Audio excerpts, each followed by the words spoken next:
ఎందుకని మనం చర్చికి వచ్చినా, మన వాక్యం చదివినా, యూట్యూబ్లో వాక్యం విన్నా, మనల్ని ఇంత శక్తి కలిగిన వాక్యం మనల్ని ఎందుకు తాకలేకపోతుంది?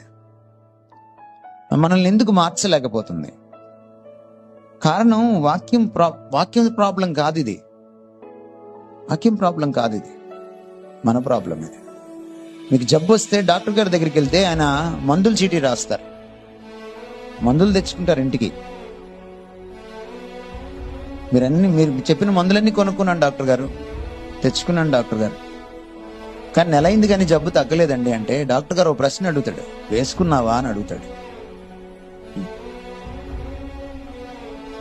మందుల చీటీ చంకలో పెట్టుకోనో జోబులో పెట్టుకొని తిరిగితేనో, లేకపోతే మందులు తలగడ కింద పెట్టుకొని పడుకుంటేనో నీకు తగ్గదు. బైబిల్ కూడా అలాంటిదే. మందును వాడాలి, అది లోపలికి వెళ్ళాలి, అది నరనరాల్లోకి అణువణువులోకి వెళ్ళాలి.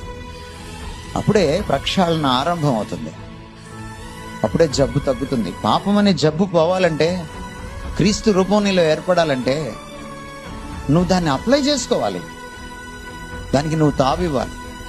అది ప్రాణాత్మలను మూలుగను కీళ్లను విభజించినంత మట్టుకు దూరేలాగా నువ్వు దానికి తావివ్వాలి. అలా తావివ్వాలంటే ఒక మార్గాన్ని చెప్పాడు దేవుడు. అదేమిటంటే కీర్తనల గ్రంథం 1వ అధ్యాయంలో చెప్పబడింది.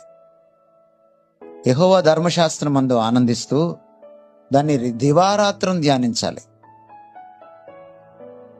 అసలు ఒకసారి చదవడానికే గొప్ప, మనం మళ్ళీ దివారాత్రమా? దివారాత్రం అంటే తెలుసా మీకు? Day and night. Day and night T20 match లాంటిది అన్నమాట అది. డే అండ్ నైట్ క్రికెట్ చూసేస్తావు కానీ